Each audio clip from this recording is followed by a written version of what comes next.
Since 1984, I have made millions simply by doing what the school system does not. In school, most teachers lecture. I hated lectures as a student.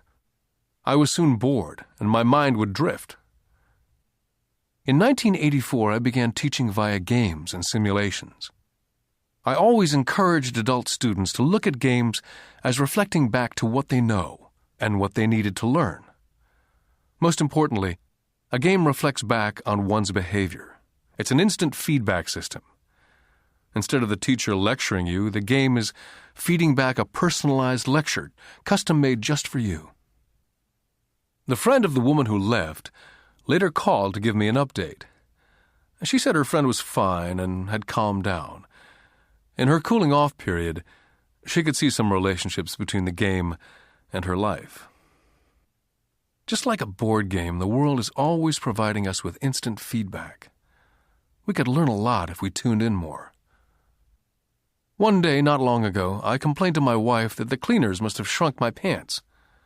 My wife gently smiled and poked me in the stomach to inform me that the pants had not shrunk. Something else had expanded. Me. The game Cash Flow was designed to give every player personal feedback. The purpose is to give you options. If you draw the boat card and it puts you into debt, the question is, now what can you do? How many different financial options can you come up with? That's the purpose of the game. To teach players to think and create new and various financial options. I've watched this game played by more than 1,000 people. The people who get out of the rat race in the game the quickest are the people who understand numbers and have creative financial minds. They recognize different financial options. People who take the longest are people who aren't familiar with numbers and often do not understand the power of investing. Rich people are often creative and take calculated risks. There have been people playing Cash Flow who gain lots of money in the game, but they don't know what to do with it. Most of them have not been financially successful in real life either. Everyone else seems to be getting ahead of them, even though they have money. And that's true in real life. There are a lot of people who have a lot of money and do not get ahead financially. Limiting your options is the same as hanging on to old ideas. I have a friend from high school who now works at 3 jobs. 20 years ago, he was the richest of all my classmates. When the local sugar plantation closed, the company he worked for went down with the plantation. In his mind, he had but one option, and that was the old option: work hard. The problem was, he couldn't find an equivalent job that recognized his seniority in the old company.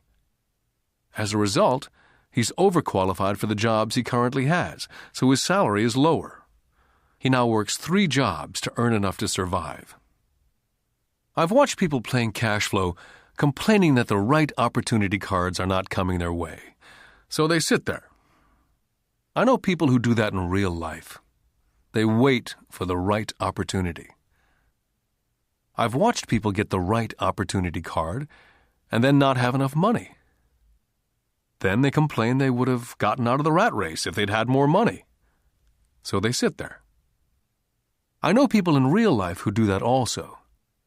They see all the great deals, but they have no money.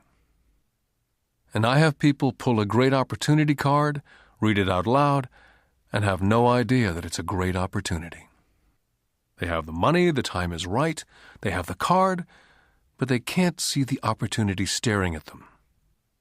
They fail to see how it fits into their financial plan for escaping the rat race. And I know more people like that than all the others combined. Most people have an opportunity of a lifetime flash right in front of them, and they fail to see it. A year later, they find out about it after everyone else got rich. Financial intelligence is simply having more options. If the opportunities aren't coming your way, what else can you do to improve your financial position? If an opportunity lands in your lap and you have no money and the bank won't talk to you, what else can you do to get the opportunity to work in your favor? If your hunch is wrong and what you've been counting on doesn't happen, how can you turn a lemon into millions? That is financial intelligence. It's not so much what happens, but how many different financial solutions you can think of to turn a lemon into millions. It's how creative you are in solving financial problems. Most people only know one solution: work hard, save, and borrow. So why would you want to increase your financial intelligence? Because you want to be the kind of person who creates your own luck. You can take whatever happens and make it better. Few people realize that luck is created, just as money is. And if you want to be luckier and create money instead of working hard, then your financial intelligence is important. If you're the kind of person who's waiting for the right thing to happen, you might wait for a long time. It's like waiting for all the traffic lights to be green for 5 miles before starting the trip.